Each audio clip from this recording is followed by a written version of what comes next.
What do Japanese woodworkers know about screws that most beginners never figure out? They know the screw is usually the wrong tool, and they know exactly why it fails.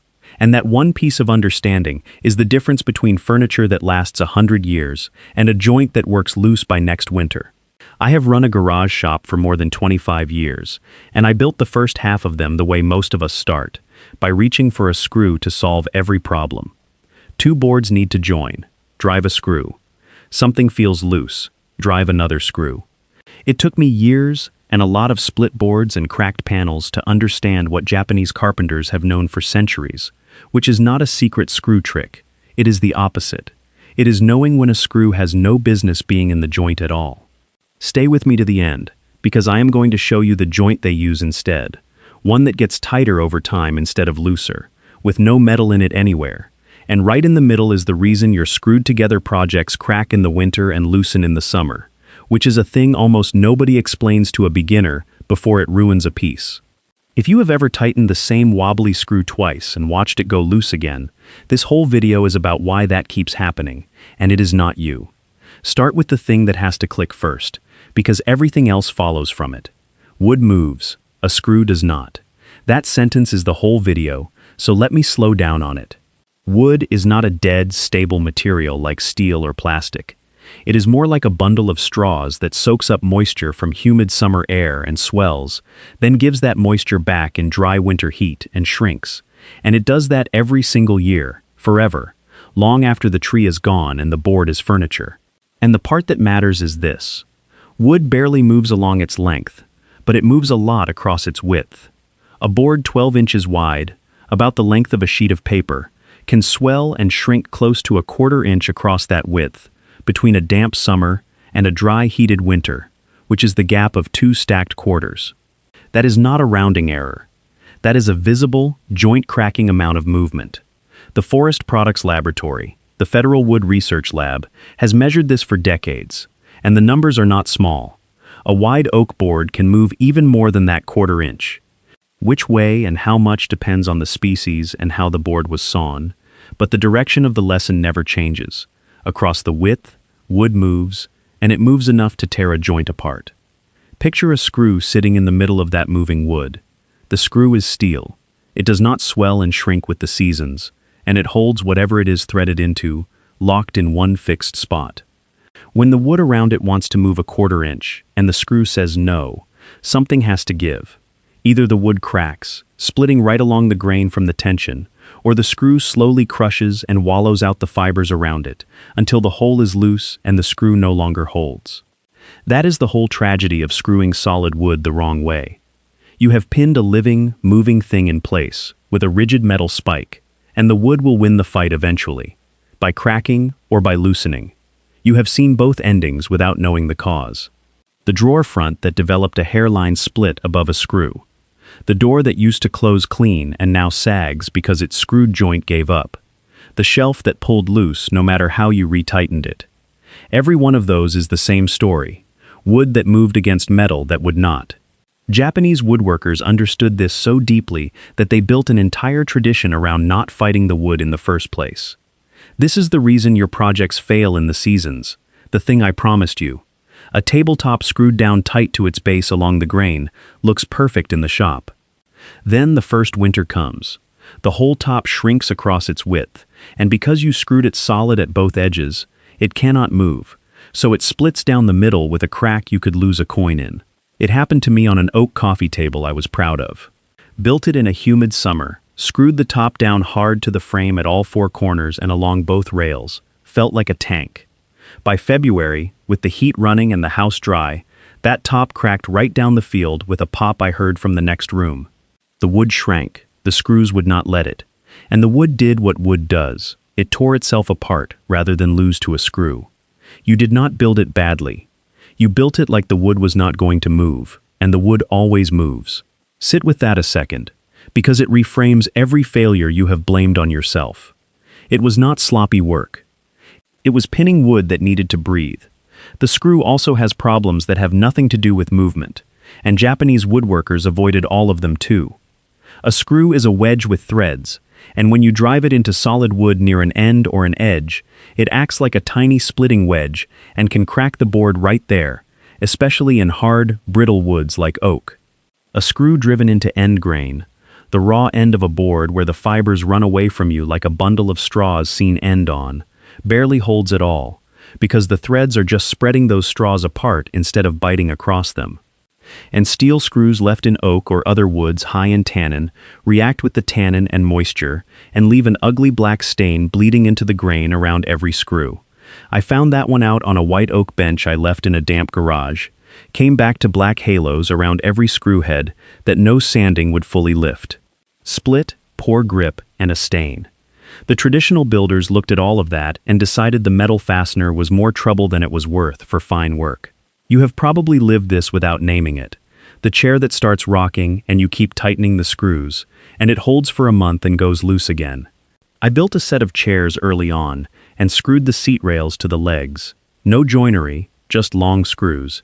And within a year, every one of them wobbled because the screws had wallowed out the holes as the chairs got sat in and the wood moved. I kept driving longer screws into mush. The fix was never a longer screw. The fix was a joint I had not learned yet. We are about at the halfway mark, so the honest heart of it is this. The thing the whole title is really about. What Japanese woodworkers know about screws is that the best screw is usually no screw. Their entire joinery tradition, the interlocking joints, the tenons, the pegs, the wedges, exists precisely because they figured out centuries ago that metal fasteners fight the wood, and wood always wins. They did not find a better screw. They made the screw unnecessary. Consider that some of the oldest wooden buildings on Earth are Japanese temples, and a few of them have stood more than 1,000 years, taken apart and repaired over the centuries, and put back together, with joinery and wooden pegs doing the holding, not a fastener aisle. 1,000 years. Meanwhile, the screwed-together bookshelf from the big box store is loose in 5. That is not a small gap in performance. That is the difference between fighting the wood and working with it, stretched out over 10 centuries. So what do they use instead? And how does it beat a screw? The workhorse is the mortise and tenon joint. A tenon is a tongue cut on the end of one piece, and a mortise is the matching square hole cut into the other, and the tongue fits into the hole. A tenon is usually cut about 1/3 of the thickness of the board, so on a 3/4 inch piece the tenon is about 1/4 inch thick, roughly the width of 2 stacked pennies, leaving a solid shoulder on each side.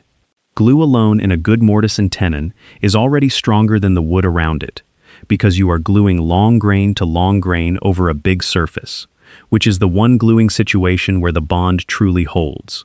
Compare that to 2 boards screwed together in a butt joint, end pushed against face, held by nothing but the threads of a screw biting into weak end grain.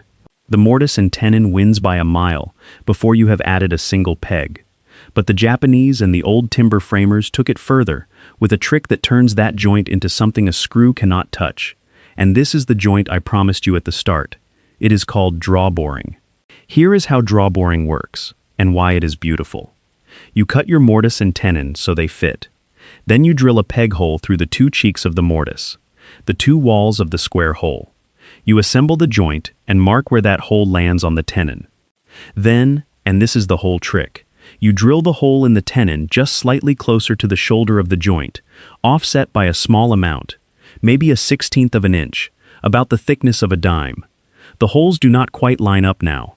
When you drive a tapered wooden peg through, the peg is forced to bend slightly as it passes from the mortise hole into the offset tenon hole, and that bend acts like a spring that yanks the tenon shoulder tight into the joint and holds it there under constant tension. No glue required, no clamps. And the part that beats a screw completely is this. The peg is wood, so it swells and shrinks with the seasons right along with the boards around it, instead of fighting them. The joint moves as one piece of wood, because it is all wood. A drawboard joint does not loosen over the years the way a screwed one does.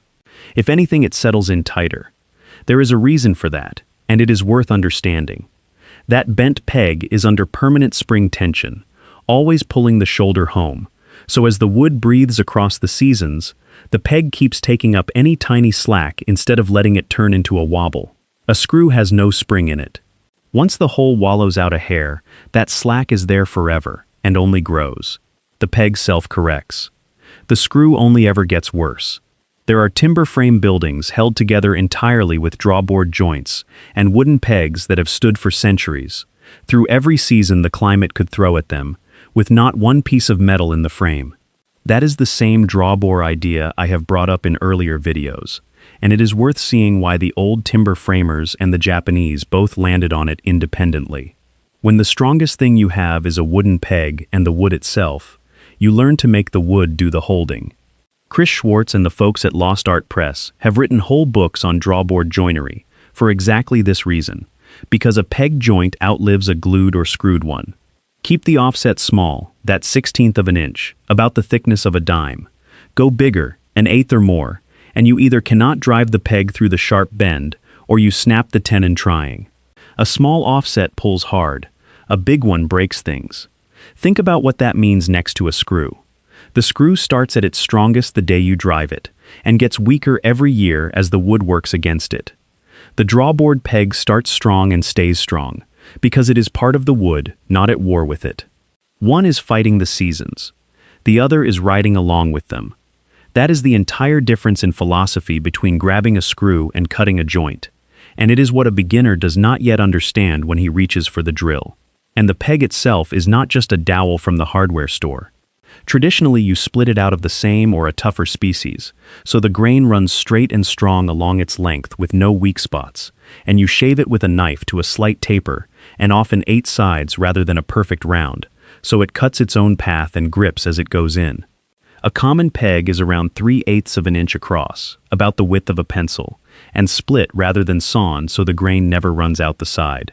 A wooden peg made right will outlast the metal screw it replaced, and never rust a stain into anything. Another whole family of this exists too, the wedged joint. Take a through tenon, which is a tenon long enough to pass all the way through the mortise, and stick out the other side. You saw a small kerf, a thin slot, into the end of that tenon before assembly, only about a 1/16 of an inch wide, the width of the saw blade itself. After the joint is together, you drive a thin wooden wedge into that kerf, and it spreads the end of the tenon apart inside the mortise, like a dovetail that cannot be pulled back out. It mechanically locks the joint from the inside.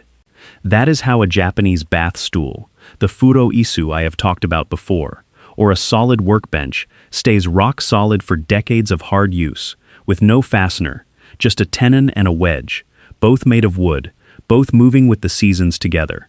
On a real Japanese bath stool that lives in a wet room, that all wood wedge joint holds up where a screw would have rusted and split years earlier. There is a deeper rule hiding under all of this, and once it clicks you will see it in every piece of furniture you own. The rule is simple. Never fasten 2 pieces of solid wood solidly across the grain, where one runs one way and one runs across it, because they move in different directions with the seasons, and they will tear each other apart.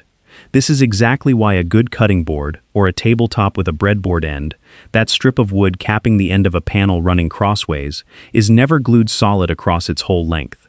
It is pinned in the middle, and the outer pins ride in slotted holes. Little slots maybe a 1/4 inch long, about the width of your pinky nail, so the wide panel can grow and shrink underneath the cap without cracking. Screw or glue that end cap down solid all the way across, and the panel splits, guaranteed, 1 season in. The Japanese answer and the smart Western answer are the same.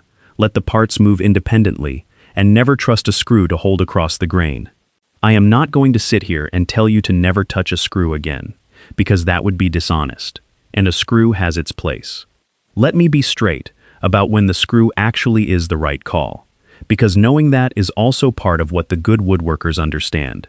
A screw is fine, even smart, in plywood and other sheet goods, because plywood is made of thin layers glued with the grain crossing back and forth, so it barely moves with the seasons at all, and it does not split the way solid wood does. Screw plywood cabinets together all day long.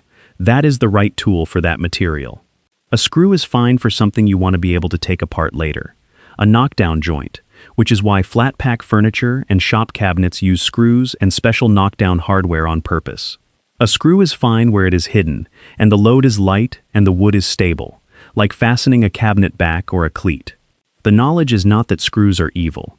The knowledge is knowing the difference between where a screw is fine and where it will slowly destroy your work. And a beginner does not know that difference yet, so he uses a screw everywhere and gets burned in the spots where it was the wrong tool. And when you do drive a screw into solid wood, there is a right way that heads off most of the trouble, and this is the practical part you can use this weekend. First, always drill a pilot hole, which is a hole a little smaller than the solid core of the screw, the shank under the threads, drilled before you drive it. The pilot hole gives the threads wood to bite into, without acting like a splitting wedge, and it is the single biggest thing that stops solid wood from cracking, especially near an end. For a common wood screw, that pilot bit is around 1/8 of an inch, about the thickness of a wire coat hanger, and you want it matched to the screw's core, not its threads. Second, if the screw head needs to sit flush, drill a countersink, a shallow cone at the top of the pilot hole, so the head seats without levering the wood apart around it. A tapered drill and countersink bit that does both at once, like a fuller set for about $20, is worth every penny for this. Third, on a wide solid wood part that has to allow movement, like fastening a solid top to a base, do not drive the screw through a tight round hole. Drill an oversized hole or a slot so the screw can slide sideways as the wood moves, and use a washer under the head so it still clamps. That way the screw holds the piece down but still lets the wood breathe across its width, which is exactly the movement that would have cracked it otherwise. The pros go one better with little metal Z-clips or figure-8 fasteners, cheap hardware that screws to the top and hooks into a groove in the base. And they float, letting the top move 1/4 inch either way while staying pinned down. That one idea, the slotted hole or the floating clip, is the closest a screw ever gets to being as smart as a Japanese joint, because it finally stops fighting the wood. A few small things that save you grief. Wax the threads of a screw, drag them across a block of beeswax or an old candle, and it drives far easier into hardwood and is much less likely to snap off inside an oak leg. I have snapped a screw flush in white oak, and spent an hour drilling the hardened stub out, all to save 2 seconds of waxing. Avoid plain steel screws in oak and other high tannin woods, if the piece will ever see any moisture, or you get that black stain, so reach for a coated or stainless screw there instead. And match the screw to the job, because a screw meant for drywall is thin and brittle and will snap in hardwood, while a real wood screw or a construction screw like a GRK or a Spax, about $10 a box, is made to take the load. The real answer to what Japanese woodworkers know about screws is a kind of hard-earned wisdom that takes most of us years to reach. They know a screw is a rigid metal spike, and wood is a living thing that moves with every season. And putting the two together in fine work is a slow-motion fight the wood eventually wins by cracking or loosening. They know that the joint, the tenon locked with a wooden peg or a wedge, moves with the wood instead of against it, so it lasts for centuries. And they know that when a screw is the right tool, in stable sheet goods or a joint meant to come apart, you drill your pilot hole, you leave room for movement, and you stop pretending the wood is going to hold still. A beginner reaches for a screw because it is fast. A master reaches for a joint because it lasts. That is the whole thing, and now you know it before it cost you a single cracked tabletop. If you want one thing to change this weekend, it is this. On your next solid wood project, before you reach for the drill, ask one question. Is this piece going to move, and am I about to pin it so it cannot? If the answer is yes, you either want a joint, or a slotted hole and a washer, so the wood can still breathe. That single question would have saved me a coffee table, a set of chairs, and a white oak bench full of black stains. Next time I want to actually cut a drawboard mortise and tenon start to finish, so you can watch that peg pull the joint tight with your own eyes. Go make some sawdust.